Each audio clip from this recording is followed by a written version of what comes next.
anything goes wrong. Okay, yeah, got it. Thank you. Cheers. So Clint, how's the day been back in your home state of Texas for this event? Yeah, I mean it's great to be partnering with Abbott, the global leader in health, and giving 18, 19-year-old the opportunity to take their game to the next level, to learn about nutrition, to grow the game in the States, and to try to be a part of that Abbott Dream Team, to be one of the 11 players that can go to Spain, train with Real Madrid, and see kind of what that does for them in their career. I mean, there's still spots available if you go to abbottdreamteam.com to kind of check that out. But it's always great to give people the platform to do special things in their life. Yeah, you mentioned growing the game. It's an important time for US soccer with the World Cup next year. How important are events like this in growing the game ahead of 2026?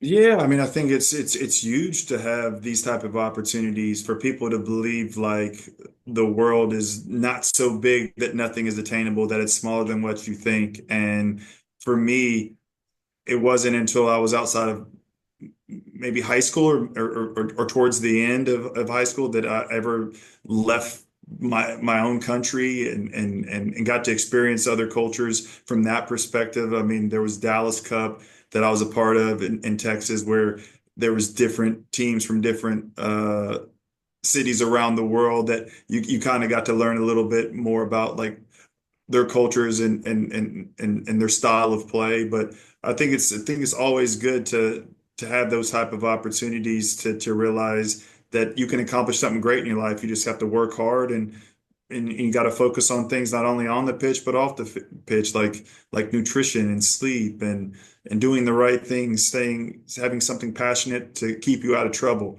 That's something that as a parent of six kids that it's really great to have my kids involved in stuff because it keeps them busy and keeps them goal oriented and how to deal with people. And that's what sports and different things do. It's ups and downs and finding the right balance in life. Yeah, and talking about nutrition, when doing my research for this interview, I read that you did health and exercise science at Furman University. Yes, sir. So is that where you kind of learnt more about healthy lifestyle? Yeah, I think so. Then also is more about also injury prevention, and then how if you do have injuries to come back from them, because when you play sports, you're bound to have something happen, whether it's a sprained ankle or, in my case, I broke both of my wrists and had to get surgery on a small bone called the scaphoid, or just learn like different body parts, how everything works, and like you said, how to get back on the pitch and what sports science has kind of done in terms of ice baths can help get lactic acid out of your body, how you need to have electrolytes to store the water, especially during when you sweat, the times of the year where you sweat out a lot, how important it is in terms of balancing your portion control, and making sure that you have enough carbohydrates to keep your energy levels high to to to keep running and performing at a high level. So until I got older that I learned more about it. I wish I was younger. I kind of learned those things. It's easier to kind of fix habits the earlier that you learn about it. But yeah, it was something that I was interested in, like you said, in college for sure. Yeah.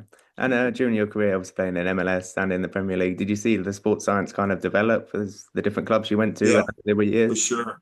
For sure. The most sports science in terms of like the technology and being ahead of learning stuff that I didn't know before was when I was in England. Yeah. It was learning about how you can be in a hyperbaric chamber, how that can help you with recovery, how you can do the PRP injections in terms of how you can spin the blood, and then if you have an area that's affected, how it can kind of speed up the healing process there. Learning about cryotherapy, how to get the lactic acid out of your body, just the soft tissue work that they did over there and the way in which they did it, hip mobility and stuff like that. So, yeah, there was a lot that I learned in the Premier League. There was more budget there as well.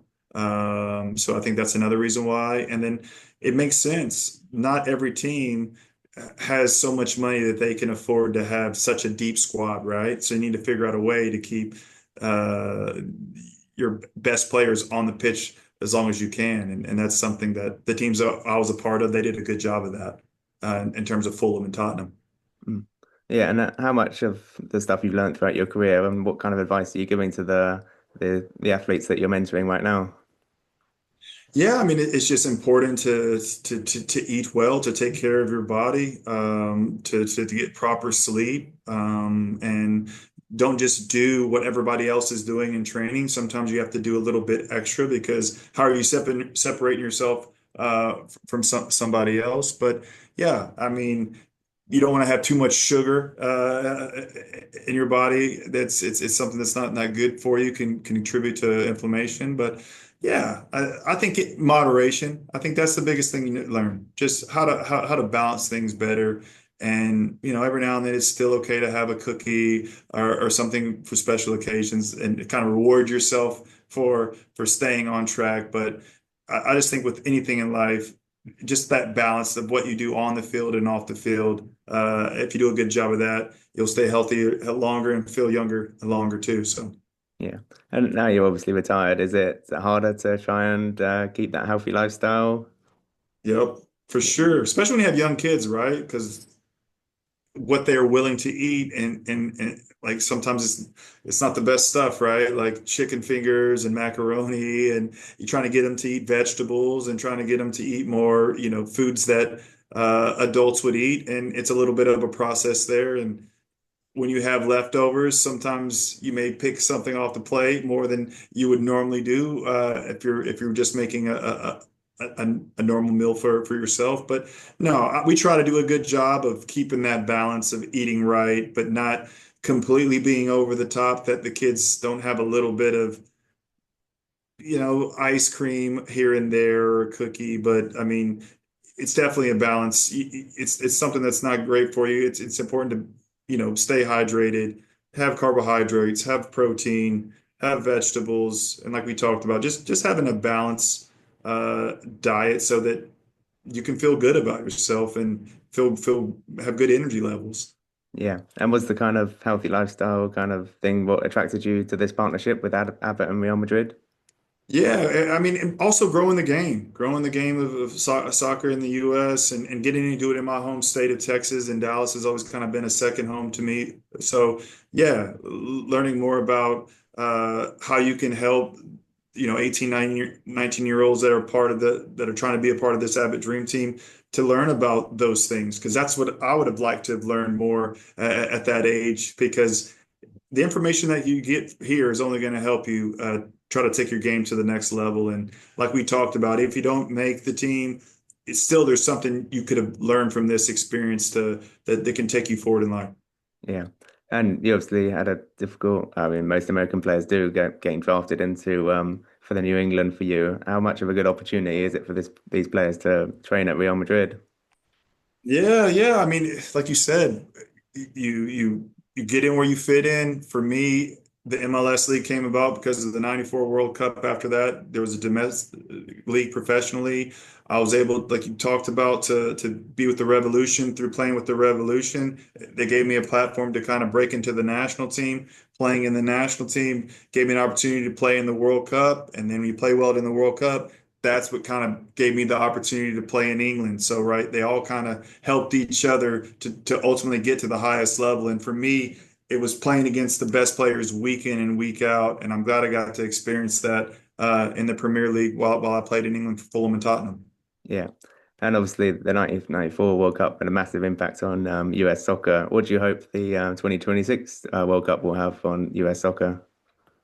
Yeah, that's a great question. Who knows what that impact will be? But I know for me, the greatest impact of '94 was going to an actual game and seeing it with my own eyes and feeling the energy in the crowd and knowing that that was attainable because you could see it, right? You know that maybe it's going to be a long shot, but maybe there's a chance one day that you could represent your country playing in a World Cup. And I think in 2026, being on home soil, these young players getting a chance to see that and to be around it, it makes it more attainable, more real for them. And like you said, if the U.S. has a strong showing like the '94 team did, the sky's the limit to what change can come about. So I don't know what that will be, but hopefully it's more opportunities for better coaching and kids that don't have the means to play to have those opportunities to play the game that I love called soccer.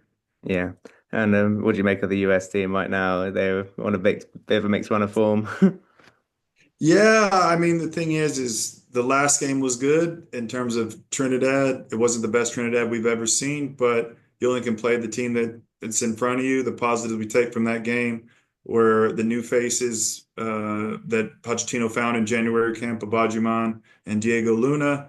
The exciting thing also is you see Haji Wright, who plays in Europe, get a goal in the competition that him and Ajiman are going to have for that number 9 position. Aronson, who plays at Leeds, and he wasn't starting the first game, came on and scored first goal for the U.S. in 2 years. So maybe that kind of sparked something within him to fight and get in the roster to be a starter for this team in Gold Cup, and for them to hopefully do something special to inspire this country to get things back on track. Because, like you said, four losses in a row before the Trinidad game was the worst form we've had in recent times. Yeah. And yeah, I enjoy watching your stuff as a pundit, but has being a mentor here given you maybe a bug to do any coaching?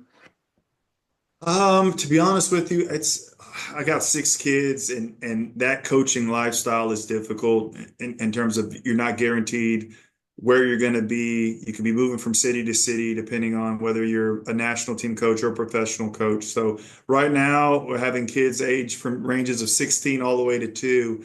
I'm just trying to be there for them week in and week out. And then if I'm able to do something on a part-time basis, whether it's some punditry with Fox or CBS or do some podcast stuff with Men in Blazers. That's kind of my lane of just something that's on a part-time basis so I can still be around the game that I'm passionate for, but still be a dad for my kids week in and week out. And it's try to be the parent that my parents were for me because they were driving 3 hours one way and 3 hours back twice a week so that I could chase my dreams. So that's what I'm trying to do for them is give them a chance to chase their dreams. Oh yeah. Hey, Thanks. Robert, we gotta, sorry, just a timing thing, but we gotta wrap up right now. No worries. Yeah, thanks for your time, Clint. It's been a pleasure Thank you for speaking your to time, you. man. Appreciate Yeah. you, Yeah. bro. Thank Thanks, you. Robert. Yeah, thank Take you. care. Bye. Peace.